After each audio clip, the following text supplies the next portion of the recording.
What the actual hell is happening?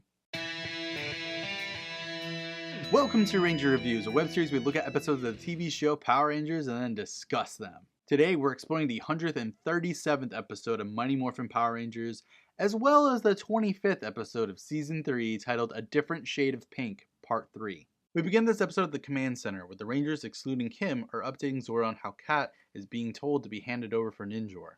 Zordon then says that he's sure that means that Ninjor would then succumb to the elements there in the Sea of Sorrows. Like, we're not just going to assume death by the name of the place. Aisha then says that they can't let it happen because he's always been there for them, which is literally a lie. Zordon says that it's an impossible choice, and Adam asks for Zordon's advice, and he basically says, "This is not my problem." Well, okay then, Zordon. Rita and Zed are on the moon, and they start arguing about how Rita has always failed, so Zed is not even a little bit confident in her plan to get Kat. At the hospital, Kim is looking outside and Kat walks in. She tells Kim about how she was supposed to compete in the Pan Global Games for Australia. She tells Kim about how she basically had the trials on lock, but then she lost concentration, either through overconfidence or excitement, and she hit her head on the board, knocking herself out. Imagine an unconscious human being just falling all that way down to the water. Apparently, they told her at the hospital that she lost by 1 point, so she didn't get to compete. Literally, how bad were the other divers?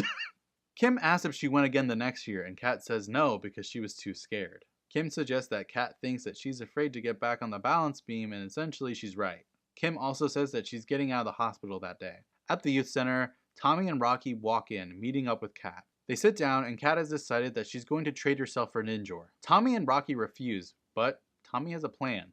Allegedly. The six walk in the park, and Billy has some sort of device. Tommy and Kat stand alone, calling out Rita, who appears with Goldar and Rito. Goldar puts down Ninjor, and they hand over Kat, but moments before they can grab her, Billy projects a force field around her, protecting her.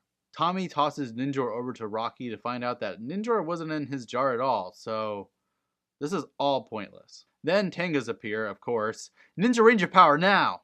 Kat is just stuck in the force field, and the Tangas find Billy's device, destroying it. Billy yells at her to run, but Rito grabs her, and Tommy tries to save her, but he's too late as they teleport away. Rita then sticks her tongue out at Tommy.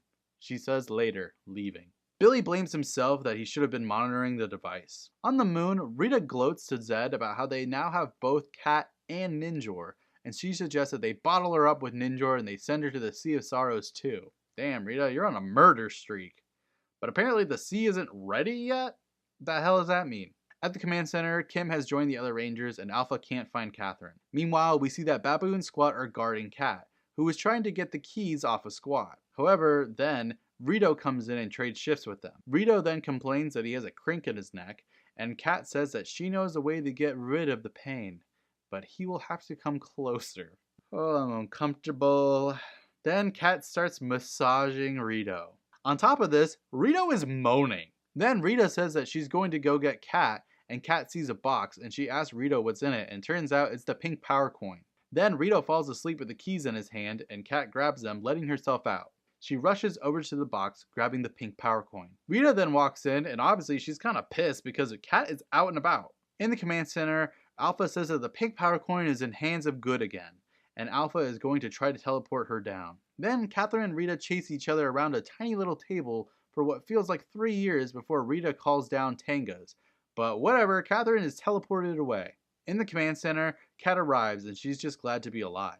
Also, she wants to know what the command center is as Zordon introduces himself. She gives the coin back to Kim and she says that she got it back because she was at the right place at the right time, because clearly she feels like she just definitely gave a handy for it. On the moon, Zed is yelling at Rita because she lost Kat and the power coin. Then we see that Tommy and Kim are at the Angel Grove community pool and they see Kat preparing to dive, which she does pretty quickly. She said that she had to do something for Kim to show her that she could overcome her own fears. Then we see Kim competing in the trials for the Pan Global Games, and honestly, this once again shows off just how amazing Amy Jo Johnson is at gymnastics. She gets a 99.5 as a score and everyone claps. At the youth center, everyone scatters for a surprise party for Kim, hiding, and Kim comes in, seeing Bulk, laughing.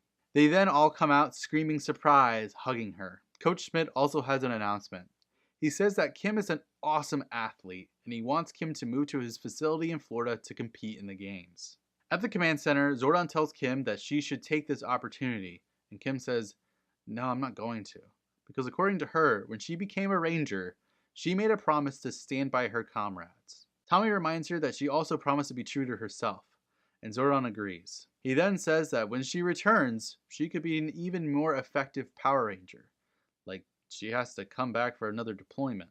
Tommy says that he'll miss her, but he wants her to do the right thing. Kim then says that she'll go, but the other Rangers want to know what they're going to do without a Pink Ranger. Then Kim says that she has an idea, asking Alpha to do something. Alpha then teleports in Kat, and Kim explains that she asked Alpha and Kat to be ready just in case they manage to change her mind. I mean, imagine being Kat, and you're just sitting on the edge of your bed, waiting to be teleported there to accept your new mantle as the Pink Ranger, and Kim doesn't change her freaking mind, so you're just waiting there for like 3 hours. Zordon says that Kim was smart to do this, and he agrees with Kim that Catherine would be a great Power Ranger. Catherine then promises to do everything as she believes that Kim would do. She then hands over the power coin to Catherine. Zordon says that there might be some residual effects from the spell that Kat was under, and Zordon introduces Kat to the pink shark cycle, which blows, and then she also basically is told, "Yeah, you're gonna have to ride bitch with Tommy now in the white Shogun Zord. Welcome to the team, Kat. Things suck for you." Kim then says that she's going to really miss being with everyone, and they put their hands together, yelling Power Rangers as they leap into the air. Over the credits, we get a gymnastics training montage of Kimberly putting in work.